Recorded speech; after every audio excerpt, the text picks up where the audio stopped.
ازيكم عاملين ايه؟ تكملة لفيديو الشغل بالموتوسيكل. المرة اللي فاتت اتكلمنا عن شغل بالموتوسيكلات عموما. النهاردة كده هشرح لكم سريعا كده خبرتي في الشغل بالموتوسيكل، وازاي انا بظبط حساباتي، ازاي انا عندي برنامج بسجل عليه كل شغلي، كل حاجة بصرفها، وبيطلع لي في الاخر الشهر انت مكسبك قد ايه، متوسط مكسب اليوم. وهنتكلم عموما ازاي تحسب اصلا تكلفة الشغل بتاعك بالموتوسيكل، ازاي كل كيلو بيتكلف قد ايه. انا عموما بشتغل موتوسيكل من زمان جدا، من حوالي بتاع 15 سنه او اكتر تقريبا. كنت بشتغل اول ما طلعت اوبر، كان معايا موتوسيكل حلاوه تايجر وكنت بشتغل بيه، وبسم الله ما شاء الله يعني كان وقتها كان رزقه واسع جدا. يعني الناس اللي عارفه الموتوسيكل حلاوه تايجر ده منتشر في الارياف اكتر من هو منتشر في جوه اسكندريه هنا. بس هو من الموتوسيكلات الحلوه، يعني قطع غير متوفره وموتوسيكل قوي جدا يعني. قعدت فترة طويلة شغال أوبر أول ما طلعت، وكنت يعني كانت بتكسب معايا حلو جدا. بس أنا بعد قعدت فترة شغال أوبر، وبعد كده ربنا كرمني وعملت مشروع كده كنت بحتاج فيه توصيل دليفري. فكان سبت شغل أوبر وبدأت إن أنا إن أنا كنت بعمل كل حاجة في المشروع.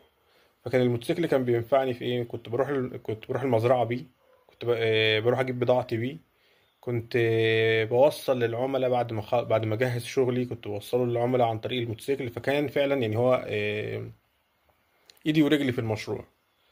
فده برضك من ضمن طرق الاستفادة من ان يكون عندك موتوسيكل، ان انت ممكن يكون عندك بيزنس شغال ويساعدك فيه. طبعا الموتوسيكل بيسعف جدا لما يكون عندك بيزنس وانت بتعمل فيه كل حاجة، فبيخلي حركتك سهلة. تروح حتت مواصلات مثلا ممكن ما تعرفش تروحها بالمواصلات، في انجاز وسرعه. يعني انا كان المزرعه كانت موجوده في مكان في الارياف، فانا عشان اروح المزرعه مثلا بالليل، مثلا الساعه 2 3 بالليل، كان مستحيل بالمواصلات. لكن الموتوسيكل كان بيسهل ده جدا. المهم قعدت فتره شغال بالموتوسيكل في الموضوع المزرعه والدليفري، وربنا بعد كده كرمني ان كان البيزنس بتاعي كبر وجبت كذا دليفري. فمع الوقت بقى استخدام الموتوسيكل اللي كان بالنسبه لي مروح المزرعه وكان المحل، وكان تنقلات بس يعني. فوقتها غيرت وجبت موتوسيكل بنيلي اللي هو الفي ال ار. كنت جايبه نزاهة يعني، حتى كنت جايبه جديد من الصالة وقتها يعني.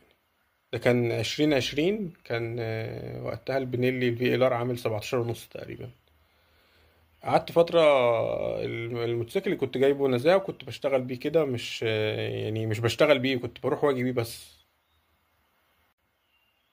طبعا انا بحكي لكم التفاصيل دي من باب ان الناس تعرف ان الموتوسيكل مش دليفري وبس، هو ليه فوائد كتير للشخص